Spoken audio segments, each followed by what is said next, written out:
नमस्कार दोस्तों, decode exam में आप सभी का स्वागत है। आज की क्लास में हम डिस्कस करने वाले हैं जीएस मॉक टेस्ट 12, जिसमें कि 40 प्रश्न होंगे। ये 40 प्रश्न हिंदी और इंग्लिश दोनों माध्यम में है और ये प्रश्न आपके आने वाली परीक्षा RO, ARO, UP, PCS, BEO सभी के लिए बहुत ही महत्वपूर्ण है।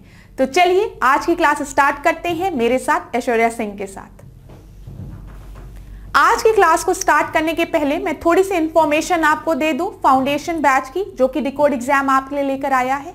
इस फाउंडेशन बैच में एंटायर कोर्स कवर किया जाएगा आरओ एआरओ का थ्रू वीडियो लेक्चर्स। साथ ही साथ आपको पीडीएफ प्रोवाइड की जाएगी, जिसमें कि आपको सारी नोट्स प्रोवाइड कर दी जाएगी पीडीएफ के फॉर्मेट में। आपको टेस्ट सीरीज प्रोवाइड की जाएगी और अगर आपको किसी भी तरीके का डाउट होता है तो आप टेलीग्राम ग्रुप के साथ जुड़कर वहां पे अपने डाउट को भी डिस्कस कर सकते हैं। अगर आपको इस कोर्स से रिलेटेड कोई भी इंपॉर्टेंट इंफॉर्मेशन चाहिए तो आप इस नंबर पर व्हाट्सएप करिए क्लास। आप लोग कमेंट बॉक्स पे इस कोर्स से रिलेटेड इंफॉर्मेशन मत मांगिए, आप डायरेक्ट इस नंबर पर व्हाट्सएप करिए, आपको सारी इंफॉर्मेशन अवेल करा दी जाएगी। तो चलिए आज की क्लास हम स्टार्ट करते हैं अपने पहले प्रश्न के साथ। यहां पर आपको दो सूची दिख रही होगी, सूची 1 और सूची 2। सूची 1 में पार्टी के नाम है और सूची 2 में स्थापना है। तो ध्यान से देखिए इस प्रश्न को। यहाँ पे सबसे पहला आपको दिया गया है आम आदमी पार्टी, फिर शिवसेना, फिर बसपा और आखिरी में एनसीपी दिया गया है। तो आप लोग वीडियो को पॉज करिए, सही आंसर दीजिए, मैं आपको आंसर बताने जा रही हूँ। ठीक है, जब हम आम आदमी पार्टी की बात करते हैं तो ये आपका बना है 2012 में। तो ए का फोर्थ हमने लिख लिया। इसके बाद जब हम शिवसेना की बात करते हैं तो ये 1966 में आपकी बनी है। ठीक है, 66 याद रखिएगा। तो बी का क्या हो गया, सेकेंड। सी का बसपा की हम बात करते हैं तो ये 1984 में। तो सी का आपका थर्ड हो गया और डी का आपका बचा है 1। ठीक है, तो 4 2 3 1, 4 2 3 1 आपको किस में दिया गया, डी में। तो डी जो है वो आपका करेक्ट ऑप्शन है। ठीक है, अब जब भी हम नेशनल पॉलिटिकल पार्टीज की बात करते हैं उससे रिलेटेड कुछ और प्रश्न जो आपकी परीक्षा में पूछे जा सकते हैं, हम उसको डिस्कस कर लेते हैं। देखिए क्लास, सबसे पहले आपको पता होना चाहिए कितनी नेशनल पॉलिटिकल पार्टीज हैं। ठीक है, कितनी नेशनल पॉलिटिकल पार्टीज हैं। तो याद रखिएगा टोटल नंबर कितना है, 8 है। 8 याद रखिएगा। ठीक है, दूसरी चीज आप याद रखिए, अभी रिसेंट में 2019 में एनपीपी को, नेशनल पीपल पार्टी को 8वीं नेशनल पार्टी डिक्लेयर किया गया है। अभी रिसेंटली 2019 में इसको ऐड किया गया है, ये है नेशनल पीपल पार्टी। ठीक है, अब हम कुछ क्राइटेरियाज देखते हैं जो कि नेशनल पार्टी डिक्लेयर करने के लिए होते हैं। ठीक है, किसी भी पार्टी, कोई भी पार्टी अगर आपके ये क्राइटेरिया पूरी करती है तब उनको हम नेशनल पार्टी डिक्लेयर करते हैं। देखिए यहाँ पर हिंदी और इंग्लिश का कोई भी खेल नहीं है, तो बिल्कुल मत परेशान होइएगा। मैं जो बातें आपको बता रही हूं बस उसको ध्यान से सुनिएगा। अगर आप सुन लेंगे तो आपको कभी नहीं भूलेगा, नहीं तो एग्जाम में इस पॉइंट में बच्चे बहुत कंफ्यूज होते हैं। जब भी आप नेशनल पॉलिटिकल पार्टी पढ़िए तो आप 3 नंबर लिखिए, 3-4 नंबर, 2 3।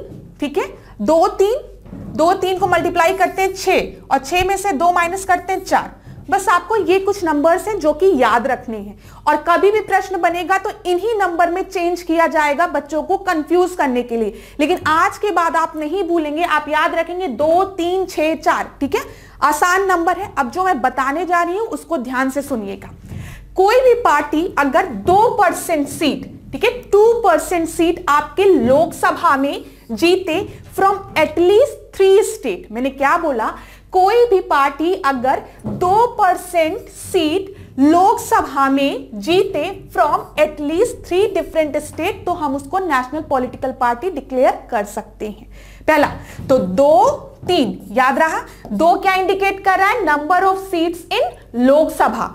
3 क्या इंडिकेट कर रहा है, फ्रॉम 3 और more different state, at least 3 state होने चाहिए डिफरेंट। दूसरा देखिए, at general election to the Lok Sabha और legislative assembly the party poll 6% of the votes in any 4 और मोर स्टेट्स। पहले इस लाइन को मैं बताती हूं, ध्यान से सुनिएगा। मैंने पढ़ा इसलिए है ताकि आपको वर्डिंग समझ में आए। इस लाइन में यह कहा गया है कि कोई भी जनरल इलेक्शन लोकसभा का या फिर लेजिस्लेटिव असेंबली का हो रहा है तो उसमें पॉलिटिकल पार्टीज को एटलीस्ट 6% वैलिड वोट्स मिलने चाहिए। 6% याद रखिएगा, 6%। यहां पे आया 6%। 6% के साथ क्या क्राइटेरिया रखा है, फ्रॉम 4 मोर स्टेट्स, ठीक है, 6-4, याद रहा 6-4, इतना समझ में आया। साथ ही साथ यहां लिखा है और in addition it wins 4 Lok Sabha seats, या फिर उसके पास 4 लोकसभा सीट्स होनी चाहिए। इतनी चीजें क्लियर हो गई। मैंने क्या बोला, 2%, मेरे साथ बोलिए जहां पर भी आप लोग बैठे हुए हैं, ठीक है, ताकि याद हो जाए तुरंत, फिर कभी भूले ना। जब भी नेशनल पॉलिटिकल पार्टी से रिलेटेड कोई क्वेश्चन आए, 2, 3, 6, 4 लिख लिया आपने और आप तुरंत आंसर मार्क कर लोगे। मानिए नहीं तो फिर कंफ्यूज हो जाते, बच्चों को याद ही नहीं रहता है। तो 2% सीट की मैंने बात की, ठीक है, 2% सीट की बात की। कहां बात की, लोकसभा में बात की, और क्या कहा, फ्रॉम 3 डिफरेंट स्टेट्स, समझ में आ गया। फिर मैंने आपसे कहा 6% of valid votes, 6% of valid votes, ठीक है।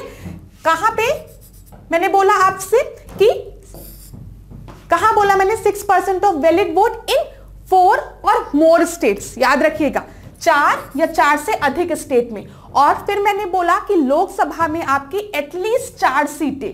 और फिर आखिरी वाला याद कर लीजिए, the party get recognization as a state party in 4 different state, या फिर जो पार्टी है वो आपके 4 डिफरेंट स्टेट में स्टेट पार्टी का दर्जा पा चुकी हो। अब स्टेट पार्टी का दर्जा पाने के लिए भी पॉलिटिकल पार्टीज के कुछ क्राइटेरियाज होते हैं जिसको फुलफिल करना पड़ता है, तब उनको हम स्टेट पार्टी डिक्लेयर करते हैं। लेकिन आज मैं उसको नहीं बताऊंगी। क्यों नहीं बताऊंगी, नहीं तो आप कंफ्यूज हो जाएंगे। आज बस आपको इतना याद रखना है, इन स्टेटमेंट्स को याद रखना है। 6% ऑफ टोटल वैलिड वोट, ये याद रखिएगा, ठीक है। तो 2, 3, 6, 4 वाला 2 जगह है आपका, एक 6% में है। फिर आपका साथ ही साथ ये भी बोला गया, अगर कोई पार्टी आपके 4 डिफरेंट स्टेट में स्टेट पार्टी है तो भी वो आपकी नेशनल पॉलिटिकल पार्टी डिक्लेयर की जा सकती है। इतनी चीजें क्लियर हो गई होगी। मैंने पूरी कोशिश की है आपको समझाने की। अगर अभी भी कोई भी डाउट रहता है ना, तो एक बार लक्ष्मीकांत खोलिएगा, ठीक है, और वहां से इसको रीड करिएगा और याद रखिएगा मैम ने 4 नंबर बताए, इन्हीं 4 नंबर को याद करके हम इसको याद रखेंगे। तो पेपर में आपको कभी भी नहीं भूलेगा क्लास, इसकी गारंटी मैं लेती हूं। और यहां से जब भी प्रश्न बनेंगे बच्चे गलत भी करेंगे, मैं ये भी गारंटी लेती हूं, क्योंकि याद नहीं रहता है, ठीक है। चलिए अब अगला प्रश्न हम देखते हैं, निम्नलिखित में से कौन गलत है, ठीक है, गलत है बोला गया है। सबसे पहले यहां पे अनुच्छेद 26 दिया गया है, आपको समझ में आ रहा होगा, ये हमारा फंडामेंटल राइट है, ठीक है। यहां पे दिया गया धार्मिक मामलों के प्रबंधन की स्वतंत्रता, freedom to manage the religious affair, ठीक है।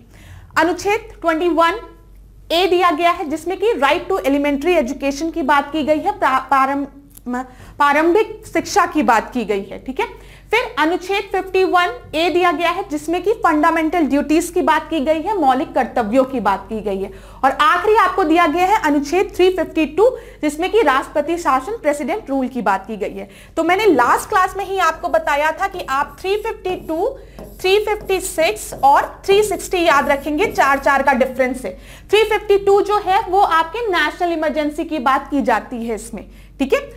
फिर 356 में प्रेसिडेंट रूल की बात की जाती है और 360 में वित्तीय संकट की, फाइनेंशियल इमरजेंसी की बात की जाती है। तो यहां पर ये आपका गलत है। यहां पर अगर आपका नेशनल इमरजेंसी लिखा होता तो आपका सही होता, ठीक है। देखिए राष्ट्रीय आपातकाल की बात की रहती तब ये सही होता।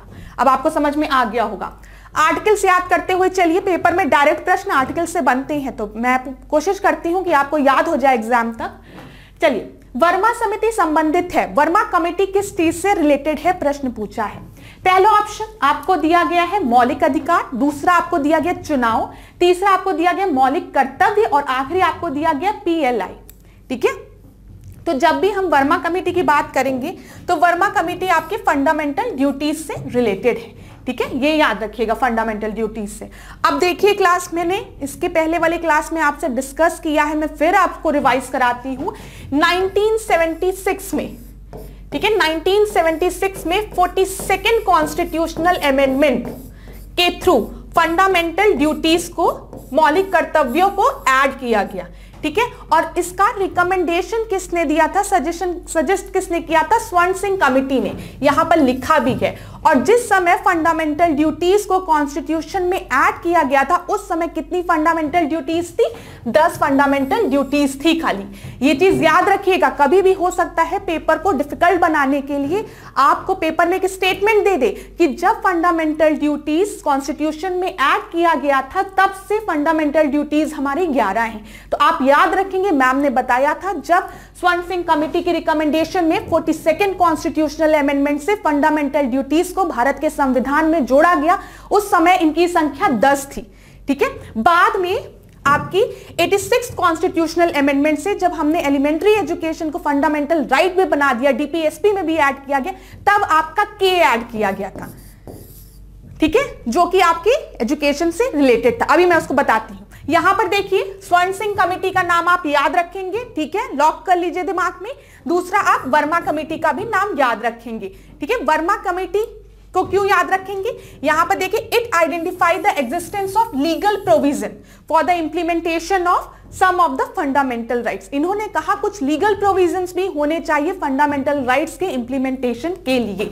यहां पे हिंदी में भी मैं आपको बता दूं, यहां पे कानूनी प्रावधानों के अस्तित्व की पहचान की बात इन्होंने की थी कि कुछ कानूनी प्रावधान भी होने चाहिए इनके इंप्लीमेंटेशन के लिए। इतनी चीजें क्लियर हो गई, ठीक है।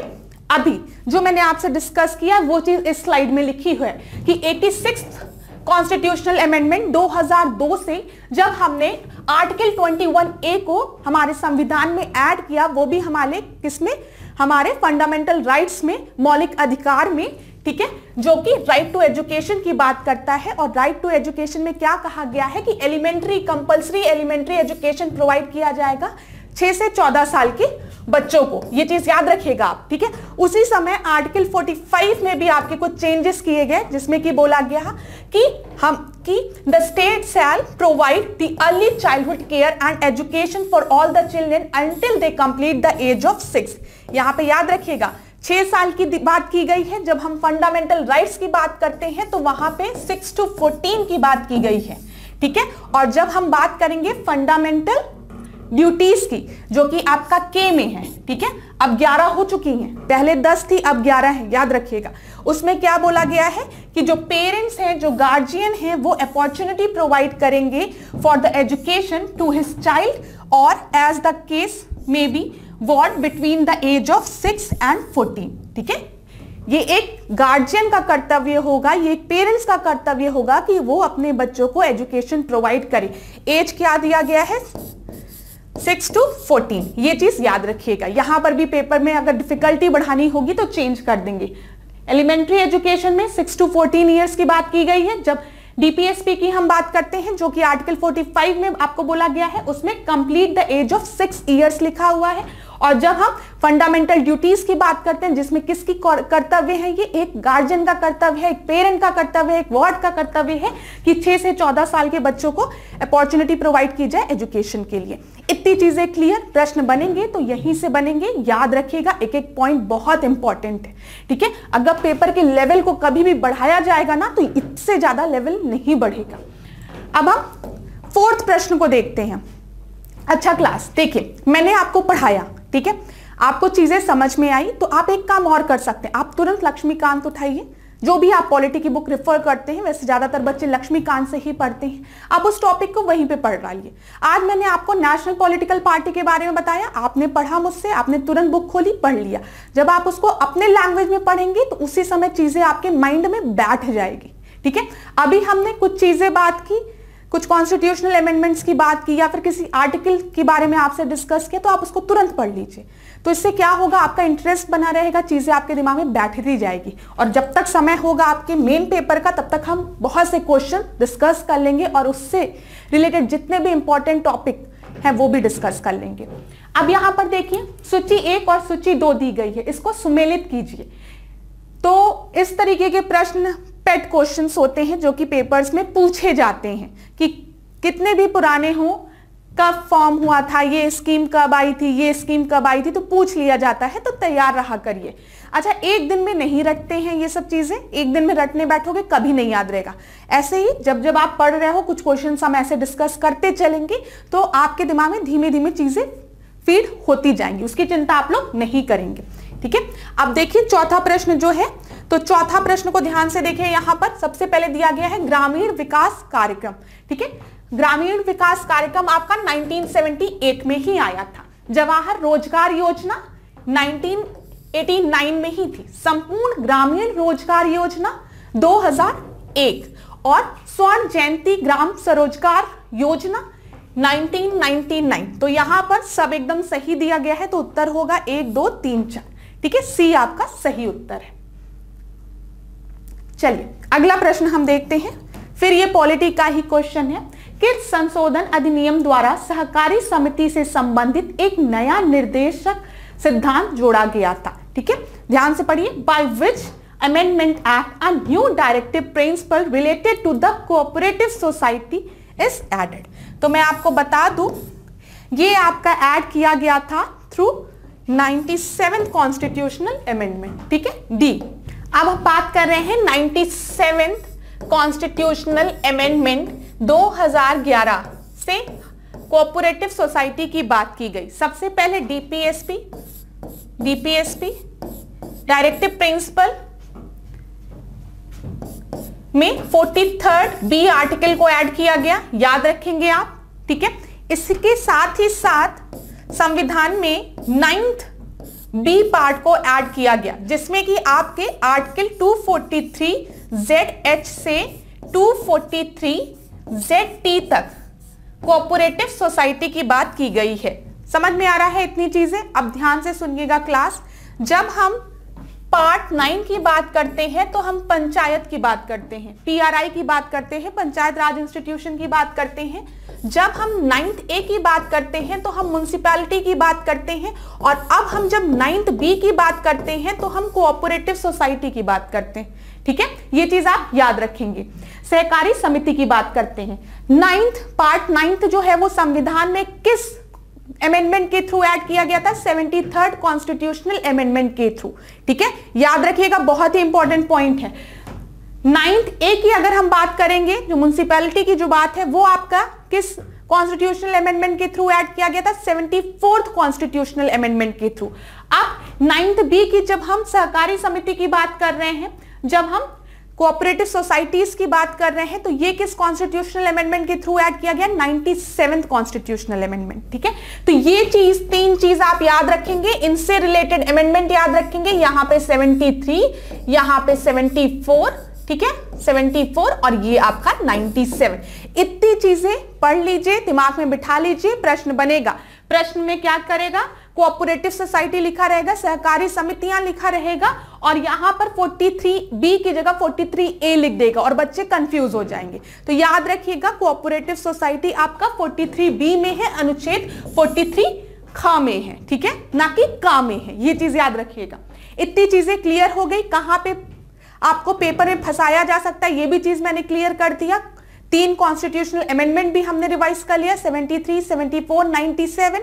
ठीक है, कौन कौन से प्रोविजन ऐड किए गए वो भी हमने डिस्कस कर लिया। ठीक है, चलिए अब यहां पर देखिए। अच्छा, अगर मैं शेड्यूल की बात करूं, एक बार शेड्यूल भी देख लीजिए, 11th शेड्यूल और 12th शेड्यूल। ठीक है, 11th शेड्यूल आपका पंचायती राज से है और 12th में आपका म्युनिसिपैलिटी की बात की गई है। ये अनुसूची की बात मैंने की है, ये भी याद रखिएगा। अब छठवां प्रश्न देखिए, निम्नलिखित में से क्या इंडियन मिरर समाचार पत्र के संबंध में गलत है? गलत बोला गया है, इनकरेक्ट बोला गया है, अंडरलाइन कर लीजिए। Which of the following is incorrect about the Indian mirror newspaper? पहला स्टेटमेंट आपको दिया गया, देवेंद्र नाथ टैगोर ने 1862 की शुरुआत में कलकत्ता में इंडियन मिरर अखबार शुरू किया। ठीक है, in early 1862 Indian Mirror was published by Devendra Nath Tagore in Kolkata. दूसरा दिया गया है, यह समाचार पत्र बंगाली में प्रकाशित होता था। The newspaper was published in Bengali. तो मैं आपको बता दूं इंडियन मिरर जो है वो देवेंद्रनाथ टैगोर द्वारा ही पब्लिश किया गया था 1862 में कोलकाता में। इसमें कोई भी दिक्कत नहीं है, तीनों चीजें सही हैं। दूसरा स्टेटमेंट जो लिखा गया है ये आपका बंगाली भाषा में प्रकाशित होता था, पब्लिश होता था। ये बंगाली भाषा में नहीं, ये इंग्लिश में पब्लिश होता था। ठीक है, तो यहां पर आपका इनकरेक्ट पूछा गया था तो बी होगा, केवल 2। ठीक है, यहां पे व्याख्या भी लिखी है, आप लोग पढ़ लीजिएगा, मैंने आपको ऑलरेडी बता दिया है। अब देखिए कुछ और प्रश्न जो कि न्यूज़पेपर से रिलेटेड पूछे जाते हैं। सबसे पहले मैंने पहले भी टेस्ट में आपको कराया था कि अगर हम भारत का पहला न्यूज़पेपर की बात करें जिसको कि बंगाल गैजेट बोलते हैं, इसको किसने पब्लिश किया था? जेम्स हिक्की ने। ठीक है, आप इसको लिख लीजिए एक जगह, प्रश्न यहां से बनते हैं, बंगाल गैजेट। ठीक है, तो जेम्स हिक्की, जेम्स हिक्की। और ईयर क्या है ये भी लिख लीजिए, 1782, 1782 याद रखिएगा। ठीक है, अब एक प्रश्न बार बार पेपर में बनता है कि राजा राम मोहन रॉय द्वारा प्रकाशित कौन कौन से न्यूज़पेपर थे, तो आप याद रखेंगे संवाद कौमुदी और दूसरा मिरातुल अखबार। ठीक है, संवाद कौमुदी और मिरातुल अखबार। ठीक है, इतनी चीजें क्लियर हो गई। और कुछ और इंपॉर्टेंट न्यूज़पेपर जो कि पेपर में बार बार पूछे जाते हैं, अगर आपने पास्ट ईयर का पेपर देखा होगा तो बार बार ये पूछे गए हैं। तो हिंदू पैट्रियट, ये आपका मधुसूदन जी द्वारा पब्लिश किया गया था। ठीक है, रस्तगोफ्तर दादा भाई नरोजी। ठीक है, इंडियन मिरर देवेंद्रनाथ टैगोर, अमृत बाजार पत्रिका शिशिर कुमार घोष और मोतीलाल घोष, और सुधारक आपका जी आगरकर। ये बहुत ही इंपॉर्टेंट पेपर्स हैं, इसको एक जगह नोट डाउन कर लीजिए, प्रश्न यहां से बनेगा। ठीक है, हम सारे पॉइंट्स एक साथ इसलिए नहीं डिस्कस करते हैं, नहीं तो आप भूल जाएंगे। थोड़े थोड़े पॉइंट्स हम इसलिए डिस्कस करते हैं ताकि आपके मेमोरी में बने रहे। जहां पर भी इंपॉर्टेंट इंफॉर्मेशन प्रोवाइड की जाती है या तो उसको तुरंत नोट डाउन कर लीजिए, अगर नोट डाउन नहीं करते तो स्क्रीनशॉट ले लीजिए, बाद में पढ़ लीजिएगा। अब एक और प्रश्न जो न्यूज़पेपर से रिलेटेड देखा गया है कि बन रहा है आपके, बना नहीं रहा है, बन रहा है आपके एग्जाम्स में। तो देखिए किस तरीके का न्यूज़पेपर्स के नाम दिए रहते हैं और किस लैंग्वेज में उनका प्रकाशन हुआ है, किस लैंग्वेज में वो पब्लिश हुए हैं वो दिया रहता है। ठीक है, तो हम बात करते हैं पायनियर की। यहाँ पे क्या पूछा गया है? गलत है। सबसे पहले देख लिया करिए क्या पूछा गया है आपसे, कौन सा इनमें से गलत है। ठीक है, इनकरेक्ट पूछा गया है। तो पायनियर आपका इंग्लिश में है, सोम प्रकाश बांग्ला में है, ठीक है, हमदर्द उर्दू में है, दर्पण हिंदी में है। तो मैं बता दूं ये दर्पण आपका हिंदी में नहीं था। ठीक है, यहां पे आप लोग देख भी लीजिए, दर्पण जो एक समाचार पत्र था ये मराठी भाषा में प्रकाशित हुआ था। तो इस तरीके के भी प्रश्न पेपर में बन रहे हैं। तो अब आप हाथ से क्या करोगे, आप जब भी किसी न्यूज़पेपर पढ़ोगे, ठीक है, उसको पब्लिश किसने किया आप ये देखोगे, साथ ही साथ आप देखोगे वो किस लैंग्वेज में पब्लिश हुई। प्रश्न ऐसे पूछे जाते हैं, इसलिए आपसे आज की क्लास में भी पूछा गया है ऐसा प्रश्न। अगला हम देखते हैं 8वां प्रश्न हम देखते हैं। यहां पर देखिए, यहां पर आपके कुछ वॉइसरॉय के नाम दिए गए हैं और यहां पर उनसे रिलेटेड कुछ चीजें दी गई है। हम लोग तुरंत डिस्कस करते हैं इसको। हिंदी और इंग्लिश का कोई खेल नहीं है यहां पर, तो हिंदी वाले मत दुखी होइएगा, इंग्लिश वाले भी मत दुखी होइएगा। प्रश्न को सॉल्व करने पर ध्यान दीजिएगा। वीडियो को पॉज करिए, आंसर दीजिए। सबसे पहले आपको लॉर्ड जॉन लॉरेंस दिया गया है, ठीक है, उसके बाद लॉर्ड मेटकाफ दिया गया है, फिर लॉर्ड एमहर्स्ट दिया गया है और आखिरी में लॉर्ड डलहौजी दिया गया है। ठीक है, तो देखिए लॉर्ड जॉन लॉरेंस की हम बात करते हैं। तो लॉर्ड जॉन लॉरेंस के समय आपका क्या हुआ था, इंटरवेंशन पॉलिसी इन अफगानिस्तान। ठीक है, ए का फर्स्ट सही है, अफगानिस्तान में हस्तक्षेप नीति का पालन। तो ए का फर्स्ट सही है, हम देख लेते हैं कहां पर है, यहां पर है। ठीक है, 2 जगह आपका दिया गया। उसके बाद लॉर्ड मेटकाफ दिया गया है। जो लॉर्ड मेटकाफ थे ये आपके किस चीज से रिलेटेड थे, इंडियन प्रेस से रिलेटेड थे। इनको the liberator of Indian press बोला जाता है, भारतीय प्रेस का मुक्तिदाता। यहाँ पे सेवियर मत करिए, पेपर में आपको अगर मिलेगा भी इंग्लिश में तो लिबरेटर लिखा रहेगा, सेवियर नहीं लिखा रहेगा। The liberator of Indian press किसको कहा जाता है, चार्ल्स मेटकाफ को। ठीक है, तो बी का फोर्थ आपका इसमें दिया गया, मतलब ए के चांसेस ज्यादा है सही होने के। अब हम बात करते हैं लॉर्ड एमहर्स्ट की। इनके समय आपका क्या हुआ था, ट्रिटी ऑफ यानदूब हुआ था, ठीक है। तो सी का थर्ड हो गया और डी का सेकेंड हो गया। लॉर्ड डेलहाउसी के समय आपका education policy of Charles would I थी। तो यहां पर ए आपका बिल्कुल सही है। अब देख लीजिए यहां पे चीजें लिखी हुई है। अब यहां पे कुछ इंपॉर्टेंट फैक्ट्स मैं आपसे डिस्कस करती हूं। इसके पहले वाले जो हमने टेस्ट सीरीज को डिस्कस किया था, तो मैंने आपसे कहा था कि एजुकेशन से रिलेटेड कुछ कमिटीज के नाम मैं आपको बता रही हूं। आप एक काम करिएगा, एजुकेशन से रिलेटेड इन कमिटीज के नाम रट डालिएगा, ठीक है, क्योंकि पेपर में डायरेक्ट पूछता है, कमिटीज के नाम दे देते हैं, यहाँ पे किस चीज से रिलेटेड है वो दे देता है और पूछता है कौन सा सही है कौन सा गलत, किसी भी तरीके से पूछा जा सकता है। तो मैंने उसमें आपको बताया था कि चार्ल्स हंटर,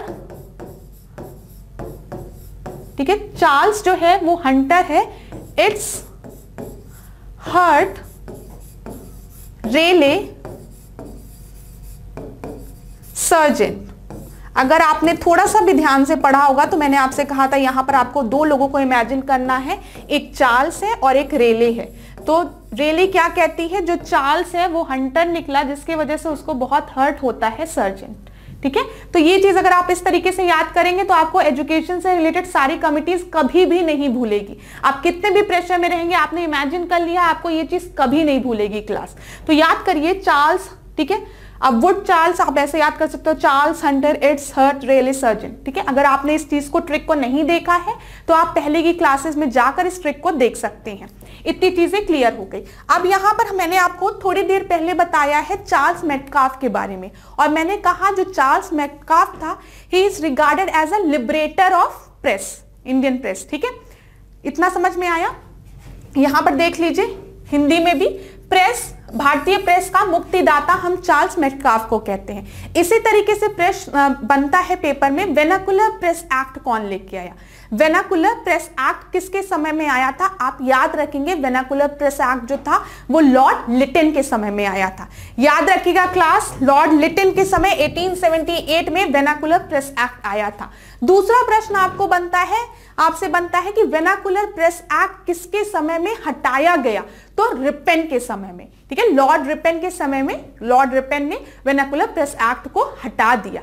वेनाकुलर मतलब जानते हैं क्या, जो लोकल भाषा होती है, जो भाषाएं जैसे लोकल, बंगाली आपका वेनाकुलर लैंग्वेज हो गया। तो इन्होंने क्या कहा था, लिटन ने क्या कहा था कि अगर किसी भी तरीके का प्रकाशन होगा तो उस पर कुछ मतलब प्रोहिबिशंस लगा दिए थे, प्रतिबंध लगा दिए थे, स्ट्रिक्ट कर दिया था। तो इसीलिए आप तीन चीजें यहां पे याद रखेंगे, लिबरेटर ऑफ इंडियन प्रेस किसको कहा जाता है, चार्ल्स मेटकाफ को कहा जाता है। वेनाकुलर प्रेस एक्ट कौन लेके आया, लॉर्ड लिटन लेके आया। और वेनाकुलर प्रेस एक्ट को हटाया किसने था, लॉर्ड रिपेन ने हटाया था। प्रश्न कहीं से भी बनेगा, ये हमने डिस्कस कर लिया, और ये मैंने आपको एजुकेशन से रिलेटेड सारी कमिटीज के नाम भी याद करा दिए।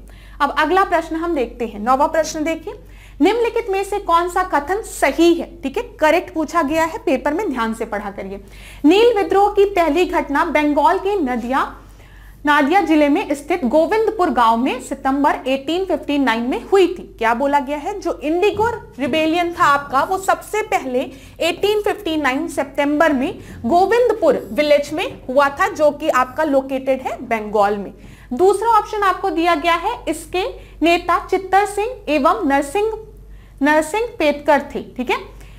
तो यहां पर इसके लीडर्स का नाम दिया गया है और आपसे पूछा गया है कौन सा करेक्ट है, करेक्ट पूछा गया है। तो मैं आपको बता दूं, जो पहला ऑप्शन है वो तो आपका एकदम करेक्ट है, दूसरा ऑप्शन आपका गलत है। क्यों, क्योंकि इसमें याद रखिएगा दिगंबर दास, देखिए यहां पर आपके दिगंबर विश्वास और विष्णु विश्वास, ये दोनों नाम आप याद रखेंगे, ठीक है। यहाँ पे जो इसके लीडर्स थे, ठीक है, जो नेता थे, उनका नाम क्या था, दिगंबर विश्वास और विष्णु विश्वास, ठीक है, ये दोनों नाम थे, ना कि जो नाम आपको वहां पर दिए गए हैं।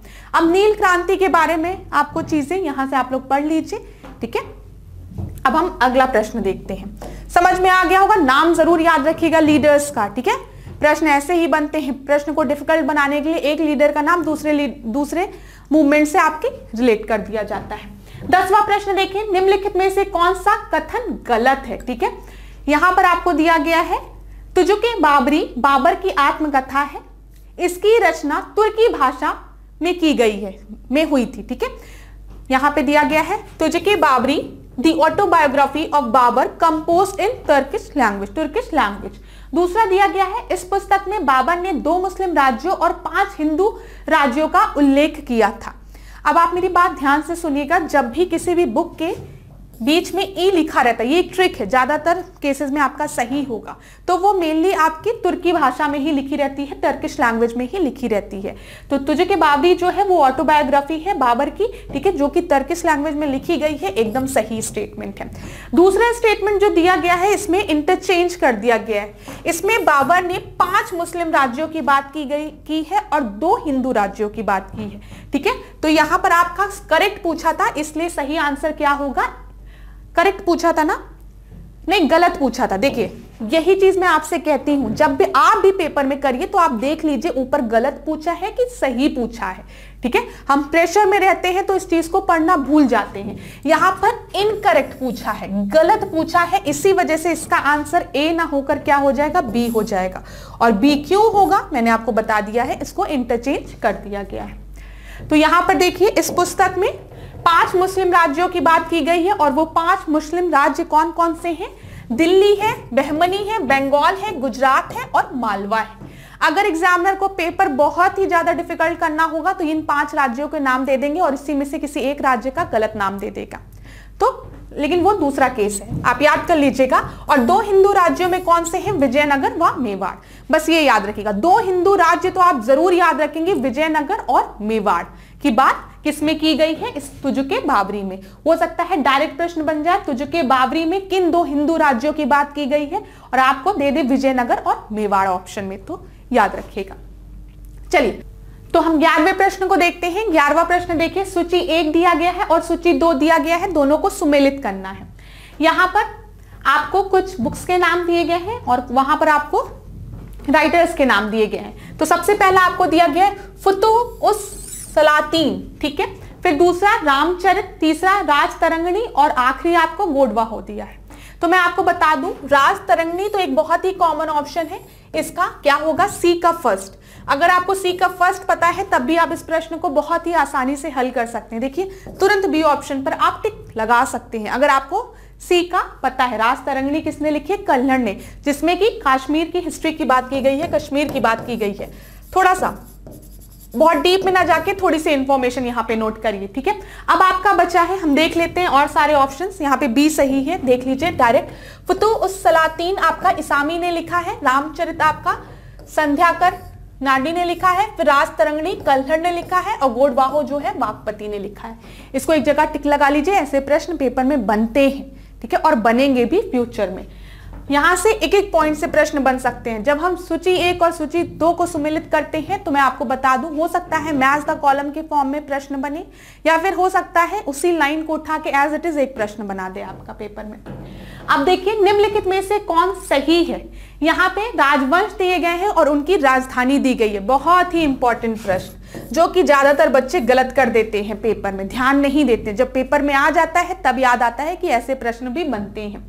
तो यहाँ पर देखिए वंश के नाम दिए गए हैं और उनकी राजधानी दी गई है। सबसे पहले चंदेल वंश, फिर परमार वंश, फिर सोलंकी वंश, फिर चोल वंश। तो मैं आपको बता दूं यहाँ पे चोल वंश की जो राजधानी दी गई है तंजौर, ये आपका एकदम सही है, ठीक है। और आपसे करेक्ट पूछा है तो डी जो है वो आपका सही उत्तर हो जाएगा। अब याद करिए, हमने चंदेल वंश की बात की है, चंदेल डायनेस्टी की बात की है, हमने खजुराहो टेम्पल की बात की है जो कि आपका मध्य प्रदेश में है। ये सब चीजें मैंने आपको बताई है। तो अगर आपको इतना भी याद रहता तो आप आराम से बता सकते थे चंदेल वंश की राजधानी क्या थी, खजुराहो, ठीक है।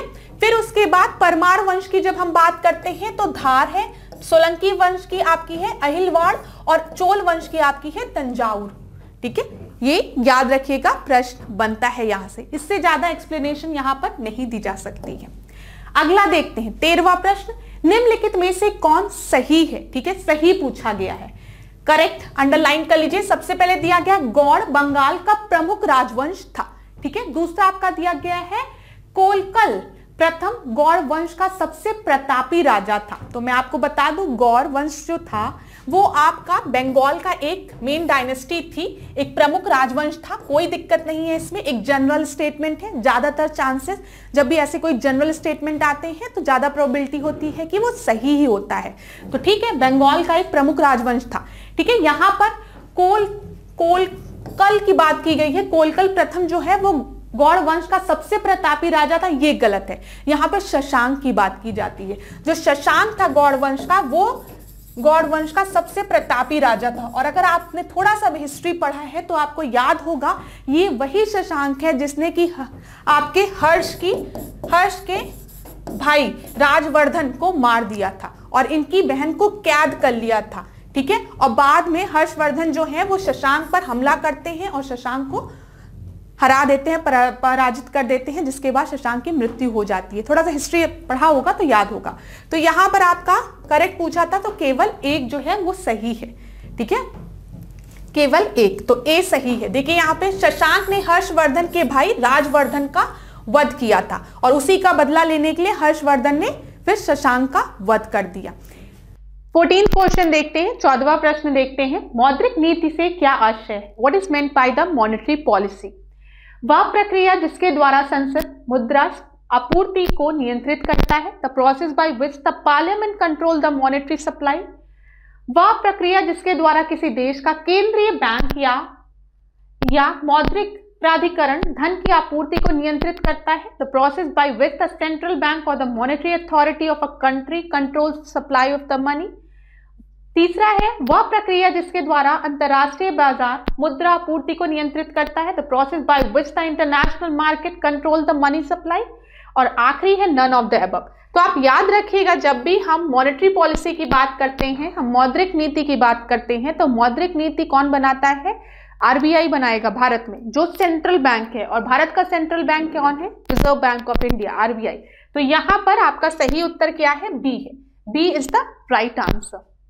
15th क्वेश्चन को देखते हैं। निम्नलिखित में से कौन सही है? पहला आपको दिया गया है, रेपो दर में कमी से देश के विकास और आर्थिक विकास में सुधार करने में मदद मिलती है। A decrease in the repo rate help in improving the growth and the economic development of the country. दूसरा है, रेपो रेट में गिरावट से बैंकों को अपनी उधार दर में कमी आ सकती है, जो खुदरा ऋण लेने वालों के लिए फायदेमंद हो सकती है। तो यहाँ पे डिक्रीज इन रेपो रेट की बात की गई है कि अगर रेपो रेट को डिक्रीज कर दिया जाए तो कहीं ना कहीं it will help in growth and economic development of the country, जो कि सही है। ठीक है, और decline in the repo rate can lead to the bankers bringing down their lending rate which is beneficial for the retail loan borrower. ये भी आपका सही है, सी आपका एकदम सही है।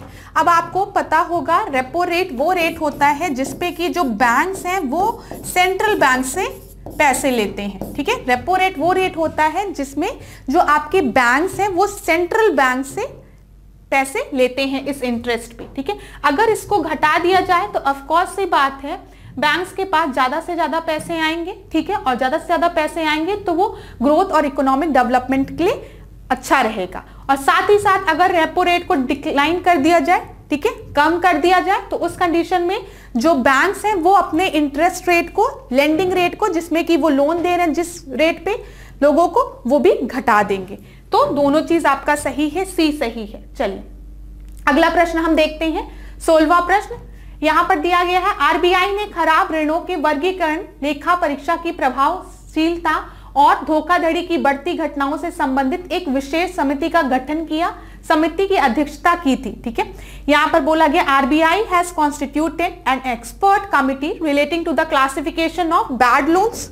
ठीक है, effectiveness of the audits and rising the incident of the fraud. The committee was headed by, किसने इसको हेड किया था? तारापोर कमिटी। ठीक है, तारापोर मेहता कमिटी, उर्जित पटेल या विमल जलान। और आखिरी आपको दिया गया है YS मलेंगाम। तो यहां पर जो डी है वो आपका सही है। ठीक है, डी आपका एकदम सही है।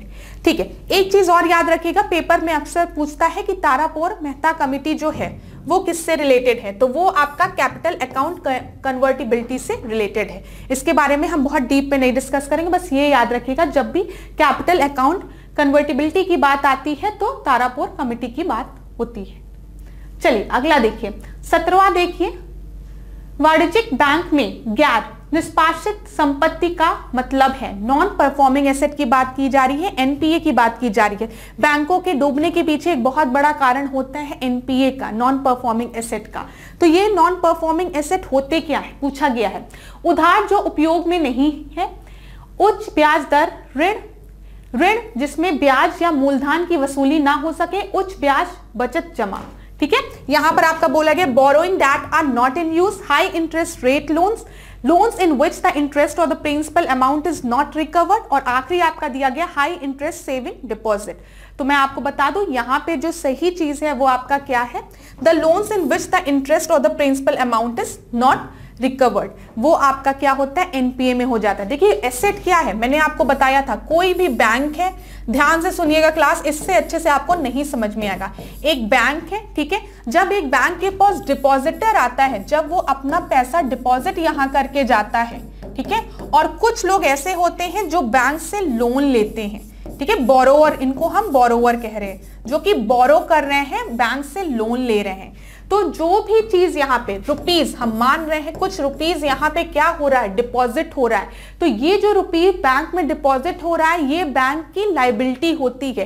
क्यों लायबिलिटी होती है, क्योंकि बैंक को पता है कुछ समय बाद यही डिपॉजिटर आएगा और बैंक से अपने डिपॉजिट किए हुए पैसे मांगेगा।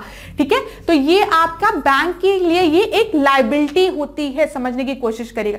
जैसे माँ बाप की लायबिलिटी अपने बच्चों के प्रति कुछ होती है कि वो उनको अच्छा कपड़ा दे, एजुकेशन दे, उसी तरीके की बैंक की लायबिलिटी होती है कि डिपॉजिटर ने जो पैसे उनके पास आके डिपॉजिट किए हैं, आफ्टर सम टाइम इंटरेस्ट के साथ वो पैसे वो डिपॉजिटर को लौटा दे। एसेट बैंक का क्या होता है, एसेट वो होता है जो कि बैंक लोन के फॉर्म में बोरोवर्स को देती है। अब मैं गई, मुझे पैसों की जरूरत थी, मैंने बैंक से कहा कि आप मुझे 1 करोड़ रुपए दे दीजिए, ठीक है, आप मुझे 1 करोड़ रुपए दे दीजिए, बैंक ने मुझे 1 करोड़ रुपए दे दिए। अब बैंक का एसेट ये होगा, ठीक है, और यही 1 करोड़ रुपए अगर मैं बैंक को कुछ समय बाद नहीं लौटा पाती हूं तो वो नॉन परफॉर्मिंग एसेट हो जाता है। इतनी चीजें क्लियर हो गई होगी। बैंक के लिए लायबिलिटी क्या होती है, जब कोई डिपॉजिटर आता है अपने पैसे यहां पे डिपॉजिट करता है, जो डिपॉजिट किए हुए पैसे हैं वो बैंक की लायबिलिटी है, क्योंकि बैंक को कुछ समय बाद उस पैसे को वापस करना रहता है। बैंक के लिए एसेट क्या होता है, जो लोन बैंक ने लोगों को दिया है, ठीक है, वो उसका एसेट होता है। इसीलिए जब डिपॉजिटर्स जो बोरोवर्स अपने पैसे को वापस नहीं दे पाते हैं, बैंक को उनके पैसे नहीं दे पाते हैं, तो उस समय में वो नॉन परफॉर्मिंग एसेट हो जाता है। ठीक है, क्योंकि वो आपका किसी यूज का नहीं रहता है। तो यहां पे देखिए लिखा है जिसका मूलधन या ब्याज भुगतान के 90 दिन की अवधि के लिए अतिदेय रहे। ठीक है, इतने दिनों तक आप इसको पैसे को लौटा नहीं पा रहे हैं, ठीक है, तो वो आपका जो परफॉर्मिंग एसेट था बैंक का, वो नॉन परफॉर्मिंग एसेट में कन्वर्ट हो जाता है। और एक ये बहुत बड़ा कारण है बैंक के डूबने का, बैंकरप्सी होने का। चलिए अगला प्रश्न हम देखते हैं, 18वां प्रश्न। 18वां प्रश्न देखिए, अराफुरा समुद्र के बारे में निम्नलिखित में से कौन सा सही है, ठीक है, करेक्ट पूछा गया है। अराफुरा समुद्र दक्षिण में, ठीक है, साउथ में, मैं हिंदी और इंग्लिश वालों के लिए साइमल्टेनियसली बोलूंगी, दक्षिण में, साउथ में, ठीक है, कारपेंटेरिया की खाड़ी और ऑस्ट्रेलिया महाद्वीप, और पूर्व में तिमोर समुद्र से घिरा हुआ है। इसमें बोला गया है जो अराफुरा आपकी सी है, अराफुर सी है, वो बॉर्डर्ड है by gulf of Carpentaria and continent of Australia to the south में गल्फ है और ये आपका कॉन्टिनेंट है, ऑस्ट्रेलियन कॉन्टिनेंट। और तिमोर जो है वो सी आपके ईस्ट में है, पहला स्टेटमेंट। दूसरा आपका दिया गया ऑस्ट्रेलिया, इंडोनेशिया और पपुआ न्यू गिनी, अराफुरा सागर के बेसिन देन है। ठीक है, यहां पे बोला गया है ऑस्ट्रेलिया, इंडोनेशिया और पपुआ न्यू गिनी जो है are the basin countries of Arafura Sea. तो मैं आपको बताऊं यहां पे जो पहला स्टेटमेंट है वो आपका गलत है। क्यों गलत है, ये तो आपका सही है कि इसके साउथ में आपका ऑस्ट्रेलिया है, ऑस्ट्रेलिया का कॉन्टिनेंट है और गल्फ ऑफ कारपेंटेरिया है, लेकिन जो तिमोर है वो आपका ईस्ट में ना होके वो आपका कहाँ है, वेस्ट में है। अभी मैं आपको मैप के थ्रू समझाती हूँ। तो यहाँ पे केवल 2 जो है वो सही उत्तर होगा, सही बोला गया। अब देखिए आप, ये आपको मैप दिख रहा होगा, यहाँ पे कौन सा है, अराफुरा सी है। ठीक है, यहाँ पे देखिए आप, साउथ में प्रश्न में दिया था कि साउथ में गल्फ ऑफ कारपेंटेरिया है, दिख रहा है आपको, और इधर ऑस्ट्रेलियन कॉन्टिनेंट है। ये भी सही है, इस मैप में आपको क्लियर हो गया। अब यहां पर देखिएगा, एक और चीज मैं आपको दिखाती हूं। यहां पर ये आपका है गल्फ ऑफ कार्पेंटेरिया, ये है ऑस्ट्रेलियन कॉन्टिनेंट, इधर आपका अराफुरा रिवर है, और इधर जब आप इसके वेस्ट में जाएंगे तो वहां पे तिरमूर सी है। ठीक है, ये चीज आप याद रखिएगा। चलिए, इतनी चीजें क्लियर हो गई, इतनी चीजें क्लियर हो गई होंगी आपको। तो इस मैप को देख लीजिएगा, यहां पर क्या गड़बड़ी थी वो भी मैंने आपको बता दिया। अब इस प्रश्न को देखिए, ये प्रश्न पेपर में पूछा गया प्रश्न है, निम्नलिखित के उत्तर से दक्षिण का क्रम क्या होगा। ठीक है, नॉर्थ टू साउथ आपको अरेंज करना है। कुछ डेजर्ट्स के नाम दिए गए हैं, और मैं आपको बता दूं यहाँ पे जितने भी डेजर्ट्स के नाम दिए गए हैं वो सब ऑस्ट्रेलियन कॉन्टिनेंट्स में है। ठीक है, पहला आपको ग्रेट सैंडी डेजर्ट दिया गया है, फिर ग्रेट विक्टोरिया डेजर्ट दिया गया है, फिर गिब्सन डेजर्ट दिया गया है, फिर आपको लास्ट में दिया गया तनामी डेजर्ट। ठीक है, तो सबसे पहले आपका है तनामी डेजर्ट, फोर्थ सबसे पहले है, फोर्थ इसमें दिया गया है। उसके बाद ग्रेट सैंडी डेजर्ट है, फिर गिब्सन डेजर्ट है, फिर ग्रेट विक्टोरिया डेजर्ट है। अब यहाँ पे उत्तर पाके आप लोग संतुष्ट हुए नहीं होंगे, इसलिए मैप के थ्रू देख लीजिए। ये आपका ऑस्ट्रेलियन कॉन्टिनेंट है, क्लास ध्यान से देखिएगा, प्रश्न यहां से बनता है। ठीक है, आप इधर देखिएगा, इधर आपका ग्रेट ऑस्ट्रेलियन बाइट है। ठीक है, इधर गल्फ ऑफ कार्पेंटेरिया है, ये याद रखिएगा आप। ठीक है, यहां पर अब मैं बताने जा रही हूं आपको, ध्यान से देखिएगा। यहाँ पे किम्बरले प्लेटू है, तो कभी भी आपसे पूछे कि किम्बरले प्लेटू कहाँ है तो आप ऑस्ट्रेलिया याद रखेंगे। ठीक है, इधर देखिए तनामी डेजर्ट है, जो कि हमने आपसे डिस्कस किया, सबसे पहला डेजर्ट तनामी डेजर्ट। ठीक है, फिर इधर आप देखेंगे गिब्सन डेजर्ट है। ठीक है, फिर यहाँ पे सिम्पसन डेजर्ट है, यहाँ पे ग्रेट आर्टिशियन बेसिन है, और ये आपका ग्रेट डिवाइडिंग रेंज है। कितनी बार पेपर्स में प्रश्न यहां से बने हैं, जो पॉइंट्स मैं आपको बता रही हूं, इसको याद कर डालिए। पूरी संभावना है कि आने वाले समय में भी प्रश्न यहां से बनेंगे। ठीक है, तो ग्रेट डिवाइडिंग रेंज याद रखिएगा, डेजर्ट्स के नाम याद रखिएगा, यहाँ पे प्लेटो का नाम बताइए। और ये यहाँ पर देखिए, ये आपका है ग्रेट विक्टोरिया डेजर्ट। ठीक है, ग्रेट विक्टोरिया डेजर्ट। अब क्लास एक चीज और मैं आपको याद दिलाना चाहूंगी, यहाँ पे एक बास स्ट्रेट है, बास स्ट्रेट है, जो कि ये देख रहे हैं आप यहाँ पे बास स्ट्रेट को, बास स्ट्रेट जो कि आपके तस्मानिया को मेन कॉन्टिनेंट से अलग करता है। ये चीज आप ध्यान में रखिएगा, प्रश्न यहां से बन सकते हैं। और डार्लिंग और मूरे, मूरे रिवर भी याद रखिएगा। डार्लिंग, डार्लिंग, ठीक है, DARLING, डार्लिंग और मूरे रिवर जो है, इन दोनों का भी नाम याद रखिएगा। और ये देख लीजिएगा, ये दोनों रिवर साउथ में फ्लो कर रही हैं। ठीक है, आपका साउथ में लोकेशंस देख लीजिएगा, पेपर को डिफिकल्ट बनाने के लिए आजकल ये काम हो रहा है। अगला प्रश्न देखते हैं, डेविस जल संधि किसको अलग करती है। ठीक है, what separate the Davis Strait, मतलब डेविस स्ट्रेट किसको किसको अलग करता है, एकदम सिंपल। ग्रीनलैंड को आइसलैंड से, फिर उसके बाद लेब्राडोर को बेले आइल से, फिर ग्रीनलैंड को बेफिन द्वीप से, फिर सोरन मरुस्थल को कैलिफोर्निया प्रायद्वीप से। तो मैं यहां पर आपको बोल दूं, Iceland to Greenland, Belle Isle, Labrador, Baffin Island, Greenland, और from California peninsula to Sonoran desert. तो यहां पर आपका क्या सही उत्तर है, सी है, बेफिन आइलैंड को ग्रीन आइलैंड से। अब आप डेविस स्ट्रेट को देखेंगे तो आपको समझ में आ जाएगा। ये आपको दिख रहा है पूरा वर्ल्ड मैप, मैंने आधा ही लिया है क्योंकि नहीं तो पिक्चर बहुत ब्लर हो जाती। ये आपको क्या दिख रहा है, ग्रीनलैंड दिख रहा है, यहाँ पे ग्रीनलैंड, यहाँ पे आपको बेफिन बे दिख रहा है, और यहीं पे आपका बेफिन आइलैंड भी है, इधर लेब्राडोर है। ठीक है, इस लोकेशन को हम थोड़ा और जूम करेंगे तो हमें इस तरीके का मिलेगा।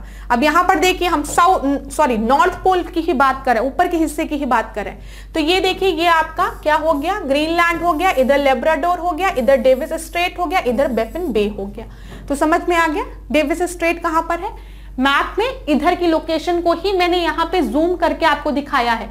ये देखिए, ये ग्रीनलैंड, इधर डेनमार्क स्ट्रेट। ठीक है, ये आपका ग्रीनलैंड, ये डेनमार्क स्टेट, इधर लेब्राडोर, ठीक है, इधर डेविस स्ट्रेट, और इधर आपका बेफिन बे। इतनी चीजें क्लियर हो गई होगी पेपर में। चलिए स्लाइड के थ्रू चलिए 21वां प्रश्न देखिए, भारत की सबसे बड़ी कृत्रिम झील कौन सी है। ठीक है, largest artificial lake in India. तो यहाँ पे जयसमंद झील की बात किया गया है, गोविंद सागर झील की बात किया गया है, गोविंद वल्लभ पंत सागर की बात किया गया है और कैरिबा झील की बात किया गया। सही उत्तर है आपका सी, गोविंद वल्लभ पंत सागर झील जो है वो लार्जेस्ट आर्टिफिशियल झील है। अगला प्रश्न हम देखते हैं, 22वां प्रश्न देखिए, दामोदर घाटी परियोजना स्वतंत्र भारत की प्रथम बहुउद्देशीय परियोजना है। दामोदर घाटी में रूस की टेनेसी घाटी परियोजना के आधार पर संयुक्त विकास के लिए 1948 में दामोदर घाटी निगम की स्थापना की गई थी। यहां पे बोला गया है जो दामोदर वैली प्रोजेक्ट है, it is the first multi purpose project of independent India. दूसरा बोला गया है Damodar valley corporation was established in 1948 for the joint development in the Damodar valley on the basis of Russia's Tennessee valley project. तो मैं आपको बता दूं यहाँ पे करेक्ट पूछा गया है तो करेक्ट खाली एक होगा। क्यों? जो यहाँ पे आपके टेनेसी वैली प्रोजेक्ट की बात की गई है ये रशिया का प्रोजेक्ट नहीं था, ये यूएसए का प्रोजेक्ट था, तो ये गलती यहाँ पे कर दी है। इसको काट दीजिए, यहाँ पे यूएसए लिख दीजिए तो ये स्टेटमेंट आपका सही हो जाएगा। तो केवल एक जो है वो आपका सही है। चलिए अगला प्रश्न हम देखते हैं, 23वां प्रश्न, देश की सबसे बड़ी बहुउद्देशीय परियोजना कौन सी है? Which is the biggest multipurpose project of the country? पहला ऑप्शन आपको दिया गया है सरदार सरोवर परियोजना, फिर नागा अर्जुन सागर परियोजना, फिर भाखड़ा नांगल परियोजना और आखिरी आपको दिया गया है किशन गंगा परियोजना। तो मैं आपको बता दूं यहां पर आपका सही उत्तर है सी, भाखड़ा नांगल परियोजना जो है वो देश की सबसे बड़ी मल्टीपर्पज प्रोजेक्ट है। ठीक है, सी जो है, और ये किस नदी पर है? ये सतलज नदी पर है, याद रखिएगा, सतलज पर। अगला प्रश्न हम देखते हैं, पृथ्वी का पलायन वेग है, द अर्थ एस्केप वेलोसिटी क्या है? 9.2 किलोमीटर पर सेकेंड, 12.5 किलोमीटर पर सेकेंड, 11.2 किलोमीटर पर सेकेंड, 15.6 किलोमीटर पर सेकेंड। तो एस्केप वेलोसिटी जो है वो आपका 11.2 किलोमीटर पर सेकेंड है। कुछ इस तरीके से समझिए, ये अर्थ है, पृथ्वी है, ठीक है, पृथ्वी का अपना कुछ ग्रेविटेशनल फोर्स होता है जिसकी वजह से हम पृथ्वी से आकर्षित होते हैं। इसी वजह से ना जब न्यूटन बैठा था, सेब खा रहा था, ऊपर फेंका, नीचे क्यों गिर गया? ग्रेविटी की वजह से। तो ठीक है, पृथ्वी की ग्रेविटी को क्रॉस करने के लिए एक वेलोसिटी होनी चाहिए, ठीक है, ताकि हम उसको स्पेस पे भेज सके, ये जो ग्रेविटी है उसको क्रॉस कर सके, उसी को हम क्या कहते हैं? Escape velocity. यहां पे मैं आपको दिखा दूं, वह न्यूनतम गति जो एक गतिमान वस्तु को एक खगोलीय पिंड के, ठीक है, गुरुत्वाकर्षण ग्रेविटेशनल क्षेत्र से, ग्रेविटेशनल फील्ड की बात हो रही, क्षेत्र से बाहर निकलने और अंतरिक्ष में बाहर जाने के लिए होनी चाहिए, उसको हम एस्केप वेलोसिटी कहते हैं। समझ में आ गया? अर्थ की अपनी एक कुछ ग्रेविटेशनल फोर्स है, ठीक है, जिसके वजह से अर्थ पे हर चीज ग्रेविटी के होने की वजह से क्या होते हैं, हम लोग अट्रैक्ट होते हैं, ठीक है, और इसी को क्रॉस करने के लिए एक एस्केप वेलोसिटी, भाग जाने के लिए समझो, तो वो 11.2 किलोमीटर पर सेकेंड, ये याद रखिएगा आप। चलिए इतनी चीजें क्लियर हो गई। अगला हम देखते हैं, अगला देखिए 25वां, निम्नलिखित में से किसमें उच्चतम ऊर्जा है? ठीक है, which of the following has highest energy? Energy की बात की गई है, लाल, ब्लू, हरा, बैगनी, रेड, ब्लू, ग्रीन, वॉलेट। तो यहां पे मैं बता दूं आपका सही उत्तर क्या है? डी है, वॉलेट में सबसे ज्यादा ऊर्जा है। अब क्यों है जरा हम इसको डिस्कस कर लेते हैं।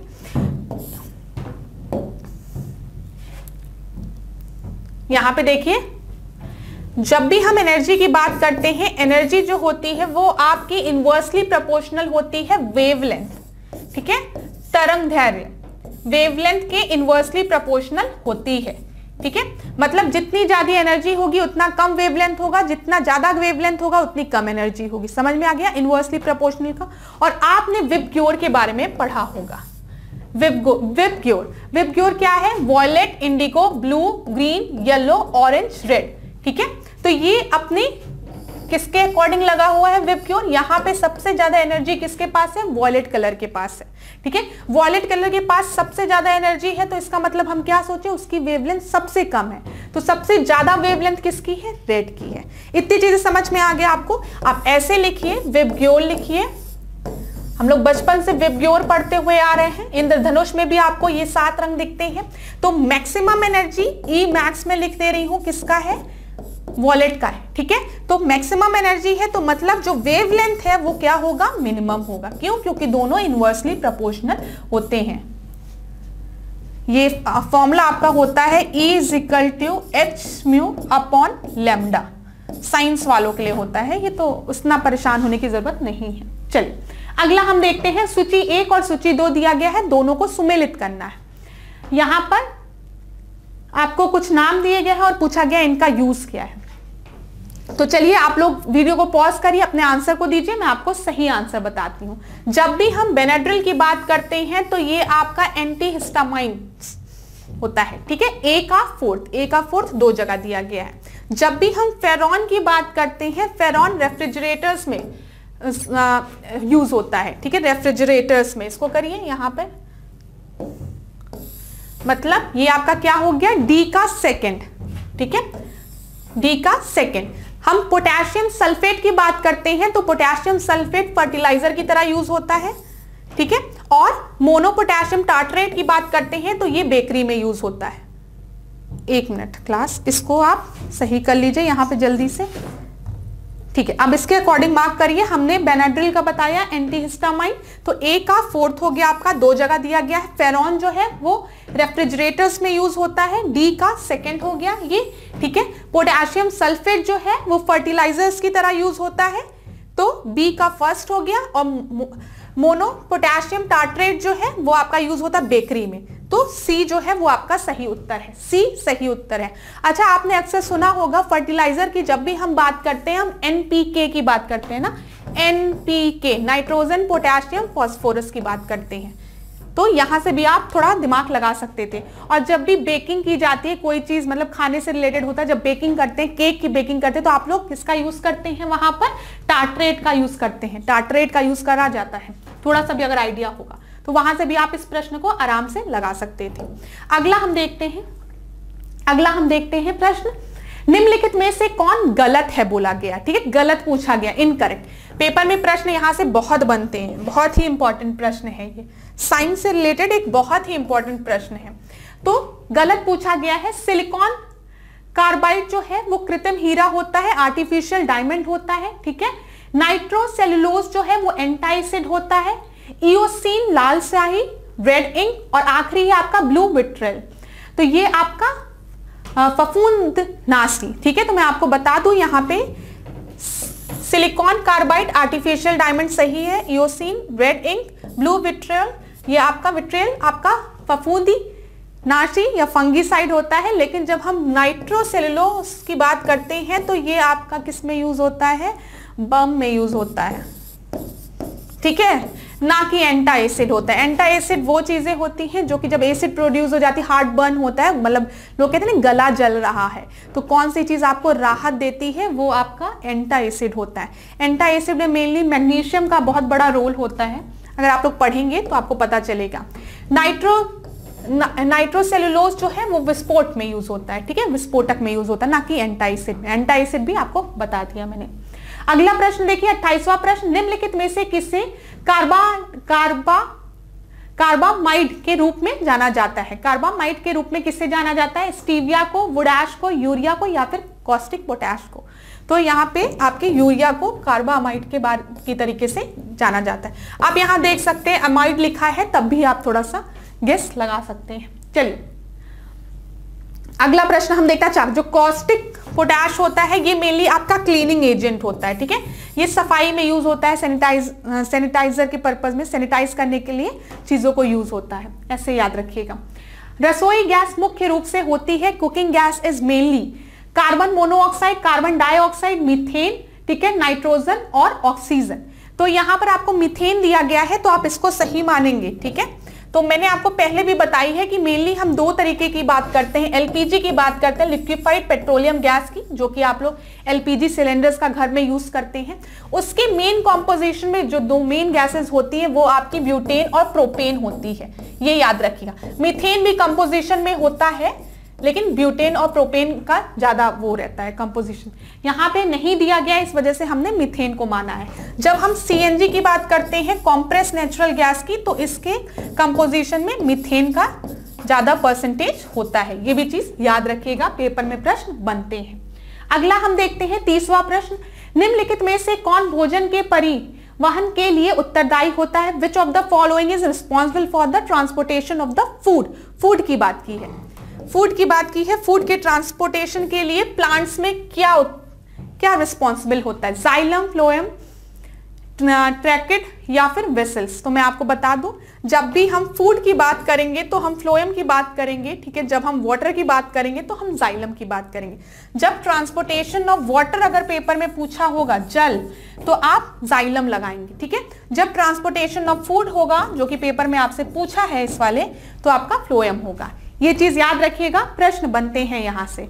अच्छा, यहां पे देख लीजिए, ट्रैचिया और वेसल्स क्या होते हैं? ये मेनली आपका जाइलम है, ठीक है। इसी का एक पार्ट होता है वेसल मेंबर, ठीक है। यहाँ पे कुछ इस तरीके से आपका इंफ्रास्ट्रक्चर होता है, अंदर का पार्ट जो आपका होता है वो ट्रैचिया कहलाता है। ये बस आपको याद रहे इसलिए मैंने ये फिगर आपको दिखा दिया। अगला प्रश्न देखिए 31, निम्नलिखित में से कौन सही है? सही बोला गया है। स्वर्ण क्रांति जो है वो स्वर्ण उत्पादन से है। अमृत क्रांति कृषि उत्पादन को दोगुना करने हेतु टिकाऊ कृषि। रजत क्रांति अंडा उत्पादन से। गुलाबी क्रांति टमाटर उत्पादन से। तो गोल्ड रिवॉल्यूशन गोल्ड प्रोडक्शन के लिए, अमृत सस्टेनेबल एग्रीकल्चर से रिलेटेड है। सिल्वर रिवॉल्यूशन एग प्रोडक्शन से, या फिर पिंक रिवॉल्यूशन टोमेटो प्रोडक्शन से। तो यहां पे आपसे पूछा गया है करेक्ट, तो करेक्ट में आपका कौन सा सही है? जब भी हम सिल्वर रिवॉल्यूशन की बात करते हैं, रजत क्रांति की बात करते हैं, तो ये अंडा से रिलेटेड है, ठीक है। गोल्ड क्रांति जो आपका गोल्ड रिवॉल्यूशन है वो गोल्ड से नहीं रिलेटेड है, ठीक है। अमृत क्रांति आपके वाटर लिंकिंग, मतलब ये नदियों को जोड़ने वाला था, ठीक है, तो अमृत था। और पिंक रिवॉल्यूशन जो है ये आपका किस चीज से रिलेटेड है? ये आपका प्याज से रिलेटेड है, ठीक है। इसको सही कर लीजिएगा, वैसे यहाँ पे नोट भी है तो इसको देख लीजिए आप। जब भी हम ब्लैक रिवॉल्यूशन की बात करते हैं, काली क्रांति की बात करते हैं, तो वो पेट्रोलियम से रिलेटेड है। ब्राउन रिवॉल्यूशन जो है वो लेदर से रिलेटेड है या फिर कोको से रिलेटेड है, ठीक है। ग्रीन रिवॉल्यूशन की जब हम ग्रे रिवॉल्यूशन की जब हम बात करते हैं तो वो फर्टिलाइजर से रिलेटेड है। ब्लू आपका फिश से रिलेटेड है। सिल्वर आपका एग से रिलेटेड है। व्हाइट आपका किससे रिलेटेड है? डेयरी फार्मिंग से रिलेटेड है। और अमृत की बात करेंगे तो वो आपके रिवर लिंकिंग उससे रिलेटेड है। और एक ग्रीन पूछता है, तो मैंने आपको बताया था, यहां पे कुछ नाम आप याद रखेंगे, नॉर्मन बोरलॉग, ठीक है, और एमएस स्वामीनाथन,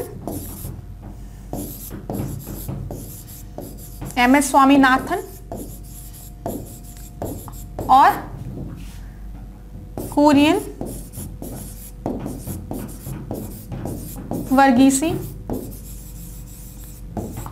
और एक और राजेंद्र सिंह।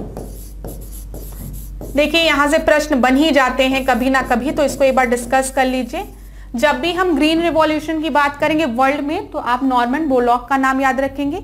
जब हम green revolution, father of green revolution in India की बात करेंगे तो एमएस स्वामीनाथन का नाम याद रखेंगे। जब हम फादर ऑफ व्हाइट रिवॉल्यूशन, जो कि आपका ऑपरेशन फ्लड से रिलेटेड था, जो कि दूध से रिलेटेड है, उसमें हम कुरियन वर्गीसी की बात याद रखेंगे, नाम याद रखेंगे। और राजेंद्र सिंह जो है, इनको वाटरमैन ऑफ इंडिया कहा जाता है। ये सारे पॉइंट्स पेपर में पूछे जाते हैं, इसीलिए मैंने एक जगह डिस्कस कर लिया।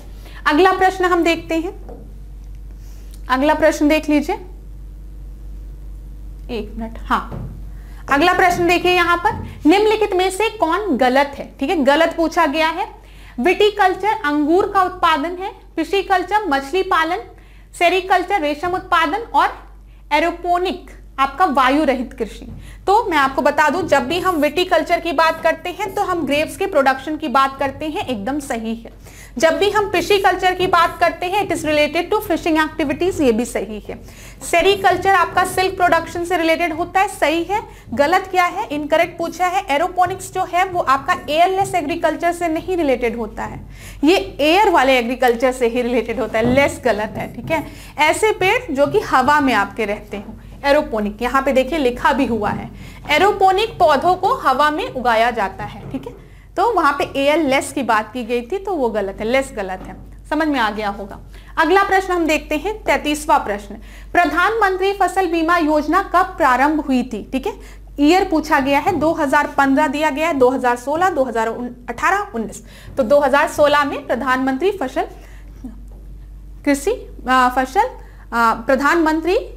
फसल बीमा योजना आपका स्टार्ट हुआ था 2016 में, याद रखिएगा। चलिए 34 प्रश्न को देखिए, निम्नलिखित में से कौन सा सही है। एक बहुत ही इंपॉर्टेंट क्वेश्चन है, अगर एनवायरमेंट इकोलॉजी के क्वेश्चंस को डिफिकल्ट करना होगा तो इस तरीके से डिफिकल्ट होंगे। ठीक है, आपका क्या दिया गया है, केंद्रीय प्रदूषण नियंत्रण बोर्ड एक वैधानिक संगठन है, इसका गठन वायु अधिनियम 1981 के तहत किया गया था। तो मैं आपको बता दूं कि सेंट्रल पॉल्यूशन कंट्रोल बोर्ड जो है वो आपका एक स्टैट्यूटरी ऑर्गेनाइजेशन है, एकदम सही है, लेकिन इसका आपका गठन, इसको कॉन्स्टिट्यूट किया गया था एयर एक्ट के थ्रू नहीं, वाटर एक्ट के थ्रू। किसके, वाटर एक्ट के थ्रू। ठीक है, और एयर एक्ट के थ्रू इसे पावर दी गई थी, ये चीज याद रखिएगा, बहुत ही इंपॉर्टेंट पॉइंट है। अगर पेपर में डिफिकल्ट करना होगा तो यहीं से कर देगा। तो सही पूछा गया है तो केवल एक आपका सही है, यहां पे आपकी व्याख्या लिखी है। जब भी हम सेंट्रल पॉल्यूशन कंट्रोल बोर्ड की बात करेंगे तो ये एक आपका गठित संवैधानिक संगठन है। ठीक है, फिर दूसरी चीज आप याद रखेंगे, सीपी जो है वो आपका वायु के तहत, इस वायु एक्ट के थ्रू इसको शक्ति प्रदान की गई थी, लेकिन इसका गठन किसके थ्रू हुआ था, यहाँ पे देखिए जल एक्ट के थ्रू, वाटर एक्ट के थ्रू। ठीक है, वाटर एक्ट के थ्रू, याद रखेगा। अब यहीं पे एक दो चीजें देख लीजिए, हम कुछ डिटेल बात कर लेते हैं। Wild life protection act, one जीव संरक्षण अधिनियम, हिंदी में लिखिए वन जीव संरक्षण अधिनियम, wild life protection act, year 1972। ठीक है, उसके बाद यहां पर वाटर एक्ट, वाटर एक्ट के थ्रू ही आपका सेंट्रल पॉल्यूशन कंट्रोल बोर्ड का गठन हुआ था। जल अधिनियम, वाटर एक्ट, ये आपका क्या है 1974। ठीक है, 2 साल बाद, याद रखिएगा। इसके बाद आप याद रखिए एयर एक्ट 1981, जिसके through CB central pollution control board को पावर दिया गया एयर एक्ट के थ्रू। ठीक है, वायु एक्ट मतलब जिसे जो भी अधिनियम। फिर इसके बाद EPA क्या है, environment protection act. Environment protection act क्या है, पर्यावरण संरक्षण अधिनियम, हिंदी में भी लिख लीजिएगा 1986। ठीक है, फिर इसके बाद आपका पूछता है बायोडायवर्सिटी एक्ट। बायोडायवर्सिटी एक्ट आपका कब है, ये आपका 2002 में। इतनी चीजें एक जगह नोट डाउन कर लीजिए, पेपर में प्रश्न यहां से भी बनता है। 1972 याद रखिएगा। यहीं पे 1973 में आप याद रख लीजिए प्रोजेक्ट टाइगर, ये भी पूछ लेता है प्रोजेक्ट टाइगर। ठीक है, तो चीजें क्लियर हो गई, हमने बहुत से फैक्ट्स एक जगह एक स्लाइड में देख लिए, सब एक जगह नोट डाउन कर लीजिएगा। 35 देखिए, उत्तर प्रदेश में प्रथम बार राष्ट्रपति शासन कब लागू हुआ था। ठीक है, तो यहां पे डेट्स आप लोग पढ़िए, मैं आपको सही उत्तर बताती हूं ताकि आपका समय बच जाए। 25 फरवरी 1968 को राष्ट्रपति शासन, प्रेसिडेंट रूल उत्तर प्रदेश में लागू हुआ था। किस आर्टिकल में दिया गया, आर्टिकल 356 में दिया गया है और 365 में भी बात की गई है। दोनों आर्टिकल्स याद रखिएगा, कभी मैं आपको आराम से बता भी दूंगी। ठीक है, ये दोनों याद रखिएगा। चलिए अगला देखते हैं हम, निम्नलिखित में से कौन गलत है। ठीक है, सीट्स इन विधानसभा दिया गया है, डिस्ट्रिक्ट के नाम दिए गए हैं। ये यूपी स्पेशल का प्रश्न है, पेपर में पूछा जा सकता है। जब हम इलाहाबाद की बात करते हैं, प्रयागराज की बात करते हैं तो वहां पे 12 सीट है, सही है। आजमगढ़ में 10 है, महोबा में 2 है, लेकिन आगरा में आपकी 8 ना होके कितनी है, 9 है। ठीक है, तो सी आपका गलत पूछा गया, इनकरेक्ट, इसीलिए सी सही उत्तर होगा। 37 क्वेश्चन देखिए, दुनिया का पहला भैंस क्लोन समरूपा और गरिमा किसने डेवलप किया था। ठीक है, the world first buffalo clones, ठीक है, Samrupa and Garima were developed by, किसने इसको डेवलप किया था, तो NDRI करनाल। ठीक है, बी आपका दिया है IARI न्यू दिल्ली, फिर IVRI इज्जतनगर, और फिर आपका दिया है क्या, रोजालिंड इंस्टीट्यूट स्कॉटलैंड। तो मैं आपको बता दूं भारत में ही इसका डेवलपमेंट हुआ था, national dairy research institute, NDRI national dairy research institute. प्रश्न में कई बार पूछा गया है NDRI कहां पर है, तो करनाल में है। ठीक है, और यहां पर ही आपका गरिमा और समरूपा डेवलप हुए थे। चलिए अगला प्रश्न हम देखते हैं, भारत में महिला साक्षरता दर कितनी है। फीमेल लिटरेसी की बात की गई है, फीमेल लिटरेसी कितनी है, आंसर दीजिए वीडियो को पॉज करके। तो फीमेल लिटरेसी दर है आपकी 64.6। 6 4 6 याद रखिए और यहाँ पे पॉइंट लगा दीजिएगा, ठीक है, 6 4 6 करके याद रखिएगा, पॉइंट है। लेकिन निम्नलिखित राज्यों में सर्वाधिक 0 से 6 आयु वर्ग की जनसंख्या किसकी है, ठीक है। Which state has the maximum population in the age group of 0 to 6 years। पहला आपको दिया गया उत्तर प्रदेश, अरुणाचल प्रदेश, पश्चिम बंगाल, मध्य प्रदेश। अच्छा प्रश्न है, यहाँ पे सही उत्तर आपका क्या है, अरुणाचल प्रदेश, बी। 0 से 6 साल के बच्चों की बात की गई है, ठीक है। तो यहाँ पे देखिए दिख रहा है, अरे ये देखिए क्लास, यहां पर 1 मिनट, 0 से 6 साल आयु की बात की गई है, अरुणाचल प्रदेश में 972 है। उसके बाद पश्चिम बंगाल आपको दिख रहा है, मध्य प्रदेश, फिर उत्तर प्रदेश, याद रखिएगा। उत्तर प्रदेश यूपी स्पेशल है, तो इस नंबर को ध्यान में रख लीजिएगा अपने दिमाग में, हो सकता है डायरेक्ट आपसे उत्तर प्रदेश के बारे में पूछ लिया जाए। अगला हम देखते हैं 40वां आज की क्लास का आखिरी प्रश्न। जनगणना किस सूची के अंतर्गत आती है, census come under which list. बहुत ही अच्छा क्वेश्चन है। सेंटर, स्टेट, कॉन्करेंट या none of the above. Census किसके अंदर आता है बताइए, इसका सही उत्तर आपका क्या है, सेंसस जो है वो सेंटर के अंदर आता है, ठीक है। ए जो है वो आपका सही है। अब क्लास यहाँ पे एक और इंपॉर्टेंट पॉइंट देखिए, मैंने आपको बताया सी से सेंसस, सी से सेंटर, ठीक है, ये आपका सेंटर लिस्ट में आता है। एक प्रश्न बनता है कि लिस्ट के बारे में कहां बात की गई है, लिस्ट के बारे में, तो लिस्ट के बारे में 7th शेड्यूल में 7th अनुसूची में बोला गया है, जिसमें आपकी 3 लिस्ट दी गई है, स्टेट लिस्ट, यूनियन लिस्ट और कॉन्करेंट लिस्ट, ठीक है। तो सेंटर लिस्ट में आपका सेंसस आता है। लेकिन अगर पॉपुलेशन कंट्रोल की हम बात करेंगे और फैमिली प्लानिंग की बात करेंगे तो ये आपका कॉन्करेंट लिस्ट का हिस्सा है, ठीक है। समझ में आ गया, ये भी चीज याद रखिएगा। सेंसस की बात करेगा सेंटर, लेकिन पॉपुलेशन कंट्रोल, फैमिली प्लानिंग की बात करेगा तो कॉन्करेंट लिस्ट, जिसका कि मतलब क्या है, इसमें आपका स्टेट और सेंटर दोनों लॉस बना सकते हैं। इतनी चीजें क्लियर हो गई, दोनों के पास पावर है। तो thank you so much class, आज के सेशन को हम यहीं पे एंड करते हैं। होप चीजें आपको क्लियर हुई हो, ठीक है। अगर कोई टॉपिक जो आपको बहुत डीप में पढ़ाया गया उसको एक बार आप अपनी बुक से भी पढ़ लीजिए, ताकि चीजें आपके दिमाग में बैठ जाए। अगर आपको लेक्चर अच्छा लगा हो तो क्लास को लाइक और शेयर जरूर करिएगा। थैंक यू सो मच, नमस्कार।